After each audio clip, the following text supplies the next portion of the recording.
नमस्कार. सोनल किचन आणि रेसिपीजमध्ये आज आपण करणार आहोत खमंग खुसखुशीत अशी कोथिंबीरीची वडी. चला तर मग रेसिपीला सुरुवात करूया. तर इथे मी कोथिंबीर घेतले बारीक चिरून, त्यानंतर इथे घेतले डाळीचं पीठ, थोडंसं तांदळाचं पीठ, आपले बेसिक मसाले, आणि इथे मी हिरवी मिरची आणि आलं घेतले. तर आता काय करायचं, आपल्याला मिरची आणि आल्याची पेस्ट करून घ्यायची. तर त्यासाठी मिक्सरच्या भांड्यात मी इथे टाकते आहे मिरच्या.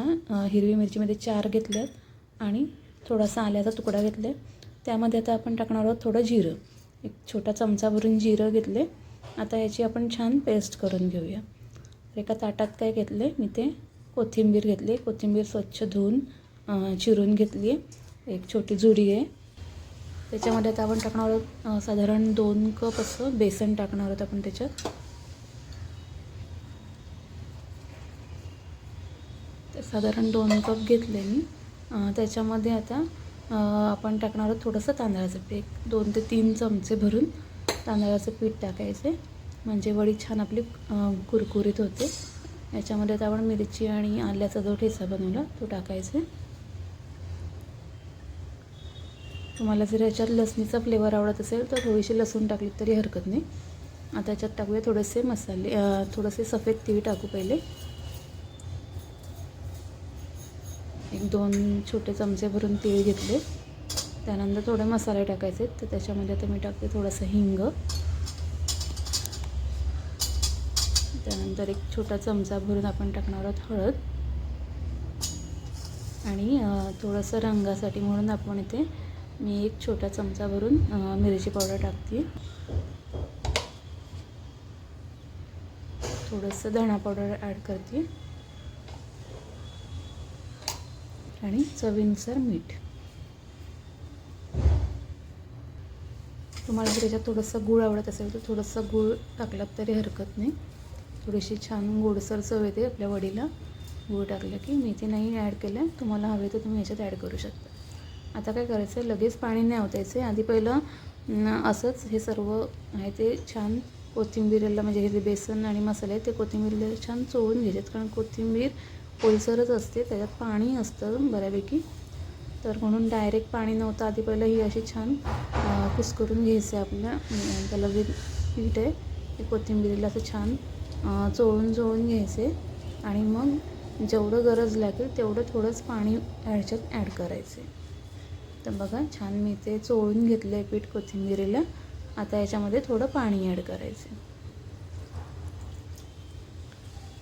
जास्त पाणी टाकू नका, एकदम पातळ होतं कारण ते लगेच पीठ. आणि हे पीठ जे आहे ते थोडं मऊसूतच आपल्याला भिजवायचं आहे, पण खूप जास्त पातळ नाही, खूप जास्त घट्ट नाही. ते छान मऊसूत पीठ आपण ह्याचं भिजवून घेतलं आहे बघा. या पद्धतीने आपण ह्याचे वडीचं पीठ आहे ते भिजवून घेतले. आता काय केले मी, ती वडी थापून करणार आहे.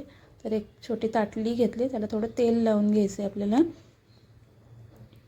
म्हणजे वडी जी आहे ती खाली आपल्या ताटलीला चिकटणार नाही, म्हणून तेल जे आहे ते थोडंसं आपण लावून घ्यायचं आहे या ताटलीमध्ये. आता याच्यामध्ये आपण वडीचं जे पीठ आहे ते याच्यात टाकून घेऊया.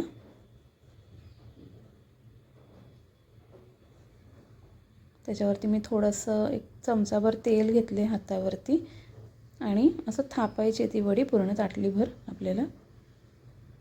तुम्हाला जेवढी जाड हवे त्या पद्धतीने तुम्ही वडी थापू शकता. बघा अशी सगळी थापून झाली वडी. तर एका बाजूला काय केलं मी, ह्याच्यात पाणी ठेवले गरम करायला एका भांड्यामध्ये. आता ही जी ताटली आहे ती माझ्या त्या भांड्यावर परफेक्ट वरती बसती आहे. जर तुमची ताटली छोटी असेल तर आतमध्ये भांड्यामध्ये छोटी ती वडी ठेवून त्याच्यावरती ताटली ठेवा, आणि साधारण एक 10 ते 12 मिनटं छान वाफ द्यायची.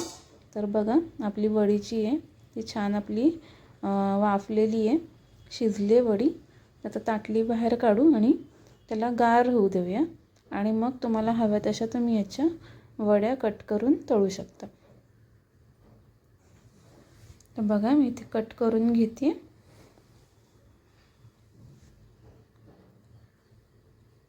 तर खूप छान होतात या वड्या, नक्की करून बघा. आणि झटपट रेसिपी आहे, तुम्ही अगदीच एक 10 ते 15 मिनटात हे करू शकता. फक्त वडी वाफवायला जो वेळ लागतो तेवढाच एक्स्ट्रा वेळ लागतो याला. बाकी काहीच नाही आहे. पटापट ही वडी होते आणि खूप छान लागते चवीला. नक्की ट्राय करून बघा. बघा साधारण या साईजच्या मी वड्या कट करून घेतल्यात. मला थोडी घाई होती म्हणून मी गरम असतानाच त्या वड्या पटकन कट करून घेतल्यात. आता इथे मी काय केले, तेल घेतले, त्याच्यामध्ये आपण टाकायचं थोडेसे तीळ, म्हणजे ना छान लागतात वडीला तीळ लागलेले. आता याच्यामध्ये आता वड्या टाकू आपण थोड्या, आणि वड्या जे आहेत ते दोन्ही बाजूने छान खरपूस कलर येईपर्यंत, असा छान ब्राऊन, असा गोल्डन ब्राऊन कलर येईपर्यंत आपल्याला तळून घ्यायचे. तुम्हाला हवे तर तुम्ही या वड्या डीप फ्राय पण करू शकता, पण मी आता ह्या शॅलो फ्रायच करते. तरीसुद्धा तुम्ही बघाल की खूप छान होतात वड्या, आपल्या कुरकुरीत होतात. तुम्हाला ही रेसिपी आवडली तर नक्की व्हिडिओला लाईक करा, जास्तीत जास्त शेअर करा. जर कोणी नवीन असेल तर चॅनलला सबस्क्राईब करा, आणि तुम्हाला ही रेसिपी कशी वाटली मला कमेंट करून नक्की सांगा. बघा अशी मी सगळ्या वड्या ज्या त्या पलटी करून घेतल्यात. तर अशाच आपण दोन्ही बाजूनी त्यांना छान शॅलो फ्राय करून घ्यायचे.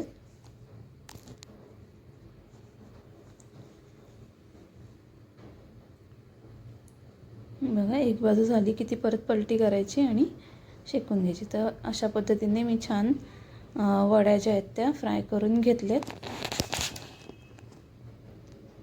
थँक्यू.